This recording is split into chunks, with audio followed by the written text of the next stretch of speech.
Assalamualaikum warahmatullahi wabarakatuh. Salam hangat dari Pak Dion untuk Ananda semuanya dimanapun berada. Bapak berharap semoga Ananda semua dalam keadaan sehat walafiat tentunya. Dan juga salam hangat nih untuk semua pemirsa atau penonton yang telah berkunjung ke channel Novrion UNB. Ananda semuanya, kita kembali di mata kuliah model dan strategi pembelajaran, khususnya di pembelajaran geografi. Nah, pada minggu ini Pak Dion akan menyampaikan materi tentang pendekatan saintifik. Nah, jadi kurikulum kita, kurikulum 2013 yang diberlakukan di sekolah menengah saat ini, salah satu ciri utamanya itu adalah diterapkannya pendekatan saintifik atau pendekatan ilmiah dalam tahapan-tahapan pembelajaran. Anak-anak semuanya, pendekatan saintifik. Kita awali dulu dengan pendekatan. Apa sih pendekatan? Nah, karena ada beberapa istilah seperti yang telah kita bicarakan pada pertemuan sebelumnya. Ada model, ada pendekatan, ada strategi, ada metode, ada teknik pembelajaran. Nah, pendekatan kalau kita lihat dari katanya itu berarti sebagai titik tolak atau sudut pandang seseorang terhadap proses pembelajaran. Nah, pendekatan yang berpusat kepada guru, nah jadi ada dua pendekatan itu, pendekatan yang berpusat kepada guru, lalu pendekatan yang berpusat kepada siswa. Bedanya apa? Kalau pendekatan yang berpusat kepada guru, itu nanti strateginya adalah pembelajaran langsung atau direct instruction. Pembelajaran bersifat deduktif atau pembelajarannya ekspositori. Jadi kalau pembelajaran langsung, pembelajaran deduktif, berarti deduktif itu artinya dari umum ke khusus. Atau pembelajaran ekspositori yang sifatnya menjelaskan. Jadi pendekatan adalah titik tolak atau sudut pandang kita terhadap proses pembelajaran. Dua pendekatan itu, pendekatan yang berpusat kepada guru atau teacher center, lalu pendekatan yang berpusat kepada siswa atau pelajar.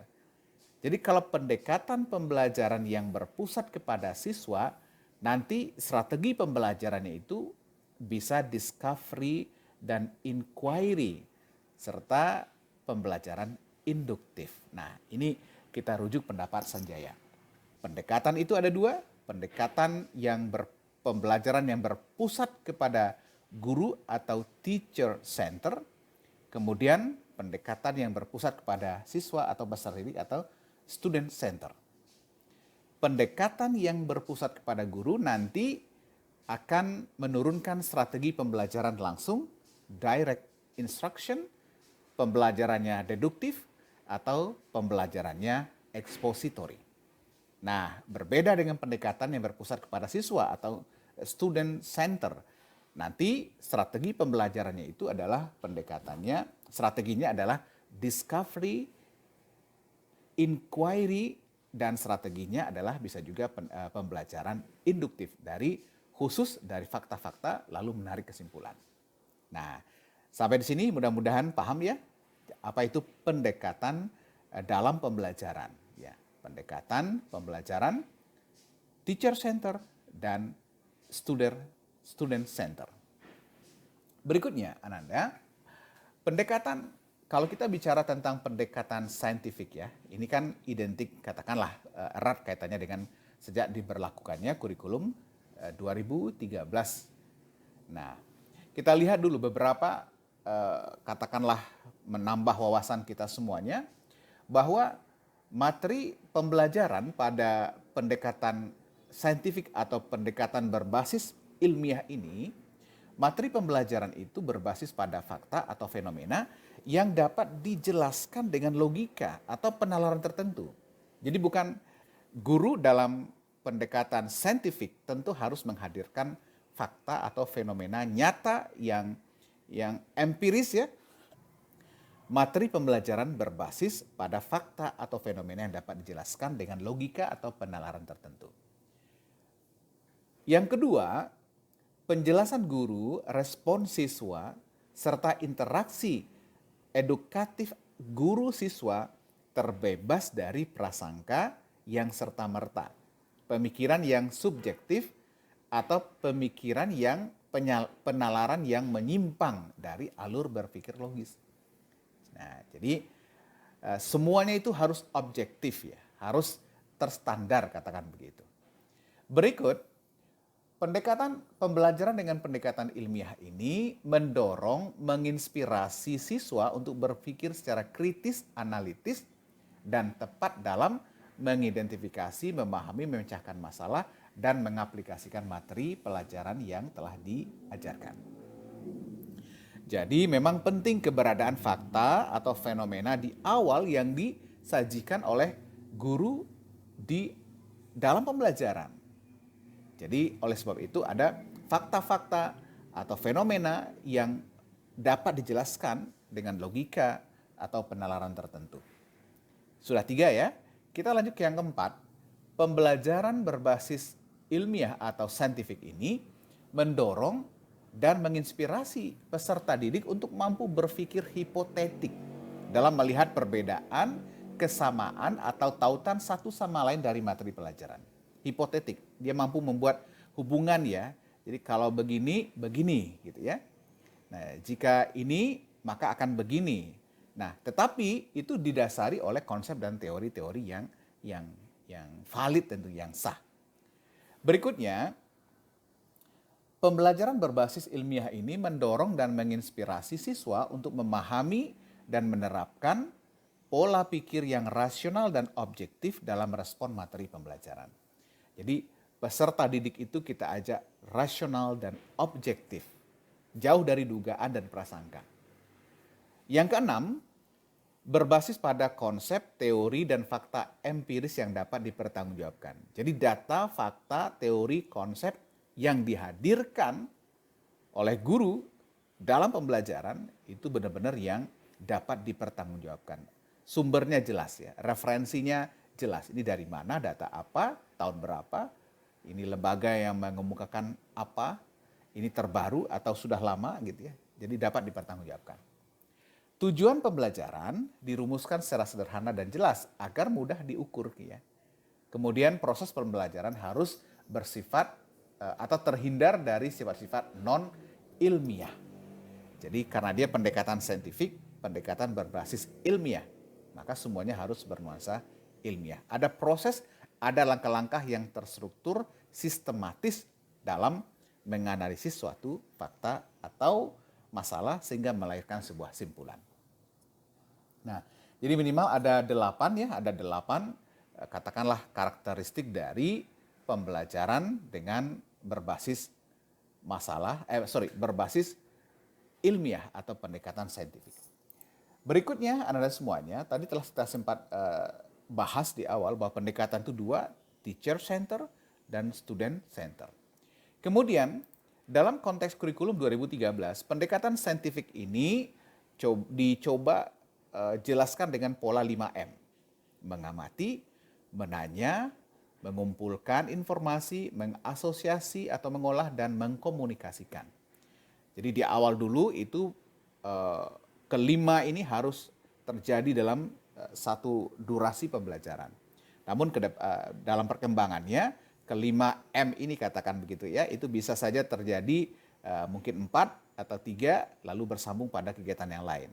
Namun saya kira kita berupaya menghadirkan 5M ini dalam satu durasi pembelajaran agar pendekatan ilmiah itu benar-benar tercipta atau terlaksana dengan baik dan itu juga memudahkan guru untuk mengamati proses pembelajaran. Jadi pendekatan ilmiah itu objektif, rasional, terstruktur, dan berbasis ilmiah, lalu dirumuskan dalam bentuk kegiatan pembelajaran dengan pola 5M, mengamati, menanya, mengumpulkan informasi, mengasosiasi atau mengolah informasi sampai di mengkomunikasikan. Nah, sekarang kita akan lihat Anda semuanya kegiatan-kegiatan yang nanti akan dijelaskan secara lebih lanjut dalam pendekatan ilmiah. Tapi sebelumnya Bapak juga ingin tambahkan bahwa pendekatan saintifik ini dimaksudkan untuk memberi pemahaman kepada peserta didik untuk mengetahui, memahami, mempraktikkan apa yang sedang dipelajari secara ilmiah. Jadi langkah-langkahnya tadi itu ya, 5M tadi. Nah, komponen penting, ini kalau kita merujuk kepada pendapat dari McCollum tahun 2009, katanya ada komponen penting yang harus dilaksanakan dalam pendekatan saintifik ketika mengajar. Yang pertama adalah foster a sense of wonder. Artinya, pembelajaran harus menyajikan pembelajaran yang dapat meningkatkan rasa keingintahuan. Ya, sense of inquiry ya. Jadi kalau tadi ada 8 ya ciri pendekatan saintifik, kalau kolom ada 4 katanya. Yang pertama, foster a sense of wonder. Jadi pembelajaran itu harus meningkatkan rasa ingin tahu. Nah, jadi kalau begitu, fakta, fenomena yang disajikan di awal pembelajaran harus bisa memancing rasa ingin tahu peserta didik. Yang kedua, encourage observation, meningkatkan keterampilan mengamati. Nah, ini maka pola M pertama itu mengamati. Kemudian, push for analysis, jadi melakukan analisis. Jadi setelah disajikan sesuatu yang memantik rasa ingin tahu, kemudian anak tertarik untuk mengobservasi, lalu melakukan analisis. Dan yang keempat adalah require communication, berkomunikasi. Jadi dalam melakukan analisis itu terjadi dialog antara peserta didik dengan peserta didik atau peserta didik dengan guru sebagai fasilitator pembelajaran. Jadi tadi ada 8 karakter pendekatan saintifik. Kalau menurut Column ada 4 saja, foster a sense of wonder, encourage observation, push for analysis, and require communication. Ini semakin memperkaya wawasan kita tentang pendekatan saintifik. Nah, berikutnya Ananda kita lihat kegiatan M yang pertama, mengamati. Nah, kegiatan belajarnya dalam mengamati ini adalah melihat, membaca, mendengar, menyimak tanpa atau dengan alat. Nah, jadi kalau kita mengamati, contohnya di geografi, M pertama kita sajikan peta atau katakanlah gambar tentang suatu lingkungan ya atau pabrik atau pemukiman, maka kita minta anak untuk mengamati. Dan ketika dia mengamati itu ada sesuatu, ada fakta. Jadi bukan hanya peta yang tidak bermakna. Jadi peta itu yang ada sesuatu yang menarik. Ya. Contohnya pola pemukimannya kita lihat. Ada yang menarik ini. Contohnya pemukiman yang bersifat linier. Nah, ini yang menarik. Kita ingin anak fokus ke sana. Kemudian bisa juga gambar katakanlah pabrik ya, lokasi industri. Lalu bagaimana sungai di sekitarnya terlihat bermasalah. Jadi gambar, fakta, fenomena yang kita sajikan itu harus memantik rasa ingin tahu. Ada sesuatu yang perlu dianalisis. Maka guru ketika proses mengamati itu betul-betul memilih fakta, fenomena yang betul-betul bisa memantik rasa ingin tahu peserta didik kita. Nah, kegiatan mengamati ini bertujuan untuk melatih kesungguhan, ketelitian, dan mencari informasi. Yang kedua, menanya. Nah, yang menanya ini artinya mengajukan pertanyaan tentang informasi yang tidak dipahami dari apa yang diamati. Atau pertanyaan untuk mendapatkan informasi tambahan tentang apa yang diamati, mulai dari pertanyaan faktual sampai ke pertanyaan yang bersifat hipotetik. Jadi menanya itu maksudnya bukan hanya sekedar menanya apa itu, jangan pertanyaan-pertanyaan level bawah ya, apa, siapa, kapan, di mana. Tapi pertanyaan dari apa yang diamati. Jadi pertanyaan yang directed question, pertanyaan yang diarahkan. Jadi setelah melihat ini akan muncul pertanyaan-pertanyaan, contohnya, ini kok begini? Lalu kalau begini, ini bagaimana? Gitu.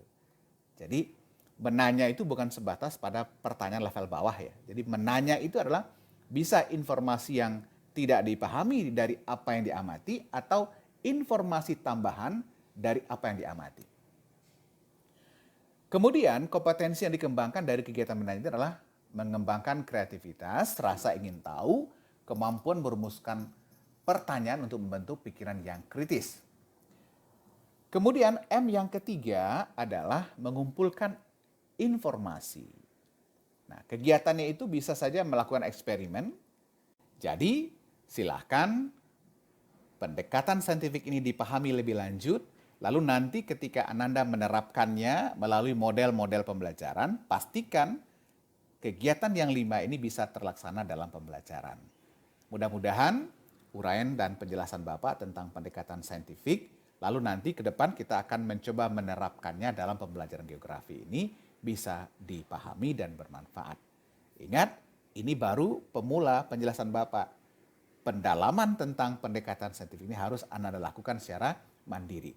Silakan baca, lebih banyak referensi, lebih banyak video-video Anda bisa tonton agar pemahaman Anda semakin lengkap dan semakin dalam. Sehingga nanti tugasnya adalah merancang pembelajaran geografi dengan menerapkan pendekatan saintifik. Semangat untuk terus belajar. Terima kasih. Assalamualaikum warahmatullahi wabarakatuh.